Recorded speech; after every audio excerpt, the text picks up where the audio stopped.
Hello friend, आप सबका फिर से बहुत बहुत स्वागत है मल्टीटेक इंस्टीट्यूट यूट्यूब चैनल पे।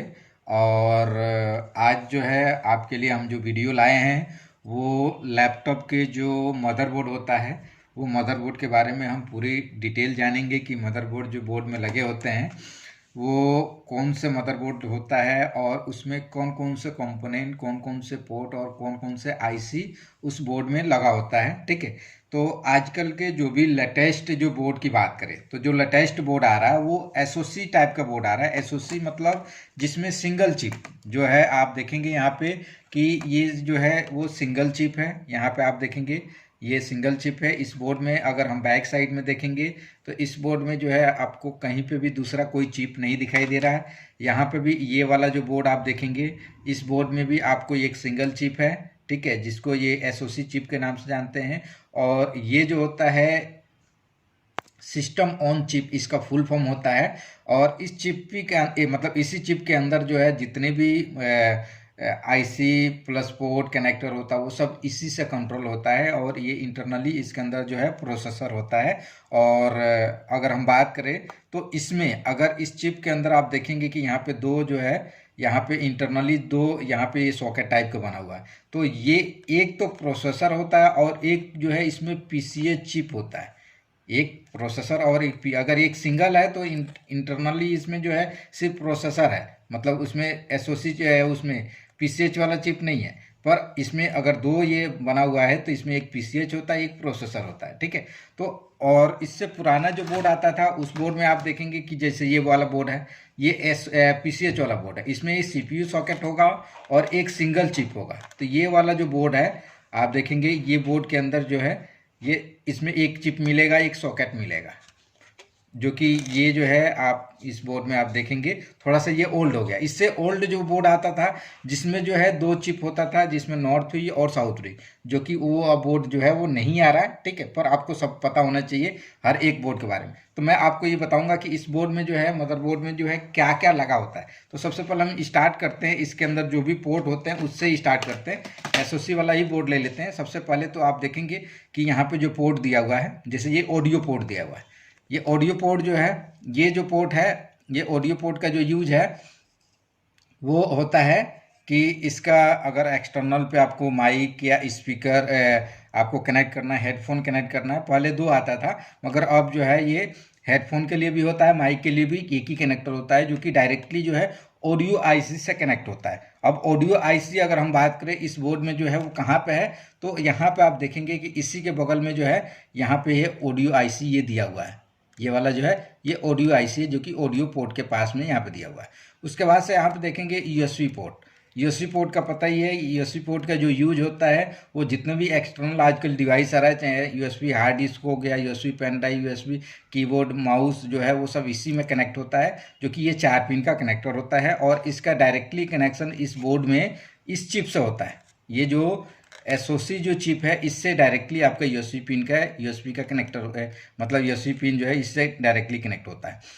उसके बाद से अगर ये यूएसबी अगर आपको काम नहीं करता है तो इसके बाद सबसे पहले हमें ड्राइवर चेक करना होता है। देन उसके बाद से आसपास के जो कैपेसिटर और यहाँ पे डायोड एक आईसी लगा होता है उसको भी चेक कर लेंगे। अगर ये सही होता है तो डायरेक्टली हमें इसकी दिक्कत होती है। उसके बाद से यहाँ पर आप देखेंगे कि ये जो पोर्ट दिया हुआ है ये है HDMI, high definition multimedia interface. और ये जो पोर्ट होता है ये एक्सटर्नल मॉनिटर को कनेक्ट करने के लिए, जैसे प्रोजेक्टर हो गया या टीवी हो गया या एक्सटर्नल मॉनिटर हो गया, उसको कनेक्ट करने के लिए इसका यूज होता है। और ये जो होता है ये 19 पिन का होता है। यूएसबी जो होता है वो 4 पिन का होता है। यूएसबी का फुल फॉर्म होता है यूनिवर्सल सीरियल बस।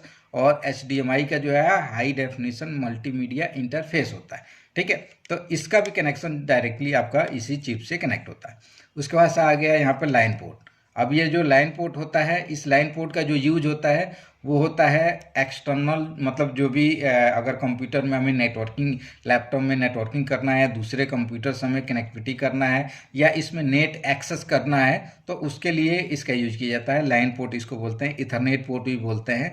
और ये जो है अगर ये पोर्ट की बात करें तो 8 पिन का होता है। इसके अंदर जो पिन है वो 8 पिन का होता है और इसका फुल फॉर्म होता है लोकल एरिया नेटवर्क।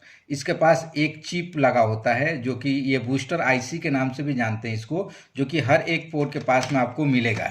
हर एक पोर्ट के पास में जहाँ पे भी अगर लाइन पोर्ट दिया होगा वहाँ पे आपको मिलेगा। जैसे इस बोर्ड में अभी अगर आप देखेंगे तो ये लाइन पोर्ट है और इसमें आप देखेंगे इसके पास में भी ये चिप इस टाइप का, ये ट्रांसफार्मर टाइप का होता है। इसके बारे में भी आगे हम डिटेल बताएंगे आपको। उसके बाद से आप देखेंगे यहाँ पे यहीं पे जो है ये आपका सीमोस बैटरी का ये सॉकेट दिया हुआ है। इसको ये आरटीसी भी बोलते हैं इसको। तो यहाँ पे बैटरी लगता है, जो आपने देखा होगा 3 वोल्ट का जो बैटरी है वो बैटरी लगता है। इसी से हमारा कंप्यूटर में मतलब लैपटॉप में डेट और टाइम जो है वो अपडेट होता है। अगर डेट और टाइम हमारा सही से नहीं दिखा रहा है, नहीं बन रहा है, तो उसके लिए हमें बैटरी प्लस आरटीसी सेक्शन को चेक करना होता है। उसके बाद से अगर हम बात करें तो ये आरटीसी सेक्शन के बाद यहाँ पे आ गया ये स्लॉट, ये रैम स्लॉट है। और बोर्ड में है अलग अलग टाइप के रैम स्लॉट यूज होते हैं। तो इस बोर्ड में कौन सा रैम लगा हुआ है वो कैसे कंफर्म करेंगे, तो आप देख के भी बता सकते हैं कि इसमें जो है वो रैम कौन सा है। ऐसे जो इसमें जो रैम लगा हुआ है DDR4 का रैम लगा हुआ है। और DDR4 की बात करें तो इसमें जो है ऑपरेटिंग वोल्टेज भी लिखा होता है।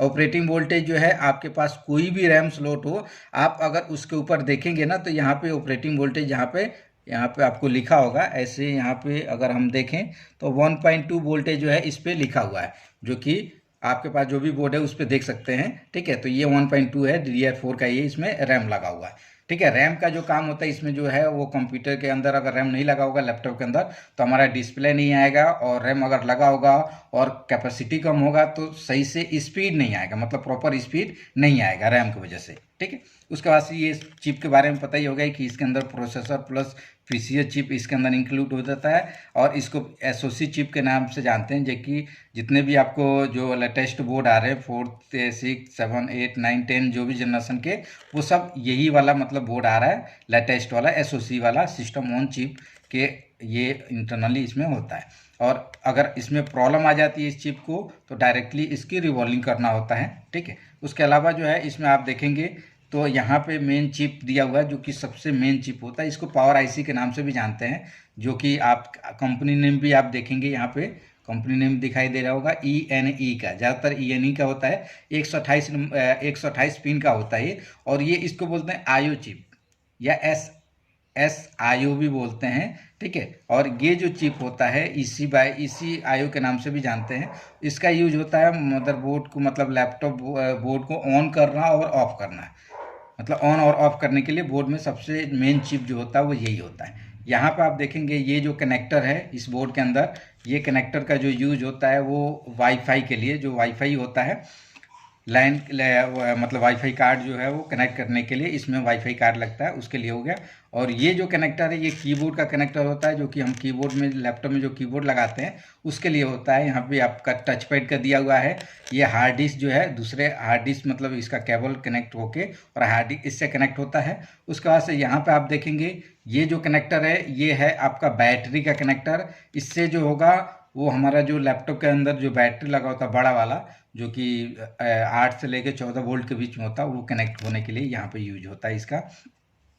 ये अलग अलग जो है ये आपका सॉरी यहाँ पे आप देखेंगे ये जो कनेक्टर है ये LVDS कनेक्टर है। LVDS जो कनेक्टर होता है, जो स्क्रीन लैपटॉप का जो स्क्रीन होता है वो इसी से कनेक्ट होता है। ठीक है, लैपटॉप का स्क्रीन ये वाईफाई VLAN का जो है दो कनेक्टर यहाँ पे भी दिया हुआ है और यहाँ पे भी दिया हुआ है, दोनों एक ही कनेक्टर होता है, सेम कनेक्टर होता है। और ये जो है DC इन का जो एडाप्टर का जो जैक जो लगाते हैं हम, वो यहीं पे लगता है। एडाप्टर का जो जैक होता है तो वो यहाँ पे वो लगता है। ठीक है, तो उसके लिए ये कनेक्टर दिया हुआ है। ये छोटे छोटे ये जो आप सिलेंडर टाइप का देखेंगे तो ये सिलेंडर टाइप का जो है वो कैपेसिटर है, बोर्ड में जो है वो कैपेसिटर लगा हुआ है ये। और ये वाला जो है ये कॉइल लगा होता है। उसके अलावा जो है और अगर हम इस बोर्ड में देखें तो बैक साइड में आते हैं, तो बैक साइड में यहाँ पे देखेंगे नॉर्मली जो है आपको कोई भी कंपोनेंट छोटे छोटे है, कोई बड़ा सा कंपोनेंट कोई नहीं दिया है। मगर इस बोर्ड में अगर हमें बायोस पता करना है तो बायोस जो है आप देखेंगे ये है बायोस। अब बायोस को पहचानने का सबसे इजी तरीका मैं आपको बताऊं कि बोर्ड के अंदर 8 पिन का होता है। अब 8 पिन का बात करें तो 8 पिन का तो बहुत सारे इसमें कंपोनेंट है, तो 8 पिन का जितने भी इसमें बोर्ड में जो आईसी लगा होगा उसमें आप देखेंगे सबसे कंपेयर करेंगे जितना भी ये 8 पिन का, ये भी 8 पिन का, ये भी 8 पिन का, ये भी 8 पिन का, इन सबसे जो ये वाला जो चिप होगा ये स्क्वायर में होगा और उठा हुआ होगा। मतलब दूसरे से कंपेयर करेंगे तो ये अलग ही आपको दिखेगा, बिल्कुल उठा हुआ होगा और स्क्वायर में आपको दिया होगा, ठीक है, इस बोर्ड में। उसके अलावा जो है और भी अगर हम चिप की बात करें, जैसे कि अगर चार्जिंग आईसी की बात करें तो बैटरी कनेक्टर के पास में यहाँ पे ये वाला जो आईसी होता है ये चार्जिंग आईसी होता है, जो कि बैटरी को चार्जिंग और डिस्चार्जिंग के लिए यूज में आता है। तो ये चार्जिंग आईसी हो गया। उसके अलावा जो है अगर आप बात करें तो ये सीपीयू है, यहाँ पे वीआरएम सेक्शन के लिए वीआरएम आईसी होता है, वो आप देखेंगे यहाँ पे वीआरएम आईसी दिया हुआ है। उसके बाद से इसमें जो है स्टेप डाउन का सेक्शन होता है, जो कि आपका यहाँ पे स्टेप डाउन का सेक्शन है, जो कि यहाँ पे आप आईसी देखेंगे, यहाँ पे ये छोटा सा आईसी दिया हुआ है, ये स्टेप डाउन का आईसी है। तो इस बोर्ड में जो है यही और ये छोटे छोटे कंपोनेंट है, इस पर भी मैं वीडियो बनाऊंगा और बताऊंगा कि ये छोटे छोटे कंपोनेंट जो है वो कौन सा है। और आपको किसी भी बोर्ड में, कोई भी बोर्ड, ऐसा नहीं है कि ये वो अलग बोर्ड है वो अलग बोर्ड है, ये भी आपका ये आपका LVDS कनेक्टर हो गया। उसके बाद से इसमें आपका ये जो कार्ड रीडर हो गया, और जितने भी जो पोर्ट है वो आप यहाँ पे पोर्ट इसमें देखेंगे, एक पोर्ट एक्स्ट्रा दिया हुआ है जिसमें VGA पोर्ट बोलते हैं। VGA पोर्ट जो है इसका भी यूज है एक्सटर्नल मॉनिटर या टीवी या एक्सटर्नल प्रोजेक्टर को कनेक्ट करने के लिए इसका यूज किया जाता है। PCH वाला जो बोर्ड है इसमें भी सेम वही है, सब कुछ वही पोर्ट वोट लगा हुआ है, और इसमें CPU होता है और एक चिप होता है। इसमें भी अगर बायोस की देखें तो ये बायोस चिप है जो कि आपको यहाँ पर दिख रहा है ये वाला, और 8 पिन का जो भी चिप है उससे ये अलग होता है, जो कि मैंने आपको बताया। यहाँ पे जो हार्ड डिस्क का कनेक्टर इसमें दिया हुआ है वो ये होता है, जिसमें ये 7 पिन का डेटा का होता है, 15 पिन जो है वो पावर के लिए कनेक्टर होता है। उसका सी ODD का कनेक्टर, ODD का कनेक्टर जो होता है, ये कनेक्टर जो है इसका जो यूज होता है ये हार्ड डिस्क DVD राइटर को कनेक्ट करने के लिए इसका यूज किया जाता है। उसके बाद से इसमें भी सब वही है जो कि हमने पहले वाले बोर्ड में बताया। और इसमें भी कौन सा रैम लगेगा, रैम स्लॉट पे जो ऑपरेटिंग वोल्टेज लिखा हुआ है उसको देख के आप बता सकते हैं, मतलब कंफर्म कर सकते हैं। इसमें जो ऑपरेटिंग वोल्टेज अगर DDR1 होगा तो 2.5 लिखा होगा, DDR2 होगा इस पर लिखा होगा तो 1.8 लिखा होगा, DDR3 होगा तो 1.5 इस पर लिखा होगा, DDR4 होगा तो 1.2 लिखा होगा, और DDR3L होगा तो 1.35 इस पर लिखा होगा। उसको देख के आप बता सकते हैं कि इसमें जो रैम लगा हुआ है वो कौन सा है। तो आई होप कि आपको ये समझ में आ गया होगा कि हमारे लैपटॉप बोर्ड में जो कंपोनेंट लगे होते हैं, पोर्ट लगे होते हैं, उसका क्या यूज होता है, वो कहाँ पे लगे होते हैं। अगर वीडियो अच्छा लगेगा तो इस वीडियो को लाइक कीजिए, और अभी तक अगर हमारे चैनल को आपने सब्सक्राइब नहीं किया तो प्लीज़ सब्सक्राइब कीजिए। ओके, थैंक यू, धन्यवाद।